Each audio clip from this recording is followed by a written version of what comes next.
I love listening to Nick Bosa talk football. He's only 22, but he might have the most mature perspective on the sport of anyone in the 49ers locker room. Whenever the 49ers lost last season, which was rare, the first person I wanted to talk to was Bosa, even though he blocked me on Twitter and doesn't seem to know my name. Because he would explain in detail exactly why the 49ers lost and what the loss meant for the rest of the season. He'd go in depth and provide the big picture. He's a sports writer's dream. Except after the Super Bowl. That was the one time I saw Bosa genuinely at a loss for words. He sat behind a small podium in Miami after the 49ers blew a 10-point fourth quarter lead and answered questions with monosyllables. He looked like Cameron in Ferris Bueller's Day Off after he realized he had put hundreds of miles on his father's Ferrari. Bosa looked catatonic. This week, he finally addressed the Super Bowl collapse. And like usual, his answer was full of maturity.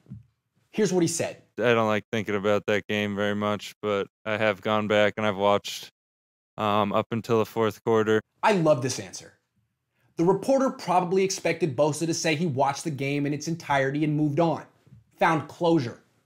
But that's BS. You don't move on from losing the Super Bowl. You never find closure.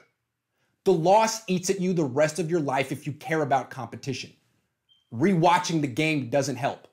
Next, the reporter asked Bosa if he felt he was held during the critical 3rd and 15 play in the fourth quarter when the 49ers gave up a long catch to Tyreek Hill. Basically, it was an invitation for Bosa to make an excuse for losing. Bosa rejected the invitation. Was I held? I mean, it's pretty... It comes down to the opinion of a human being, so... and that's what refs are. They're human beings. So if they think it's holding, then they think it's holding. It could have been holding. It could have not been holding.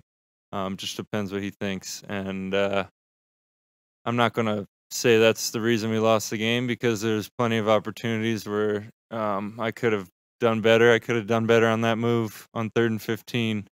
I'm sure Buck is kicking himself, and he thinks he could have done better on the wrap and could have gotten there a little quicker. So I'm not going to blame the ref by any means. Good for Bosa. Making excuses won't make the loss hurt any less or help the 49ers bounce back. The only way to actually move on is to win the Super Bowl in the future. Yeah, it's definitely good motivation. First year you get there and you're 7 minutes away and a nightmare of a situation happens. So you could bet that we're going to come back pretty strong this year if we're able to get 16 games in the playoffs. Thanks for your honesty, Nick. Now unblock me on Twitter.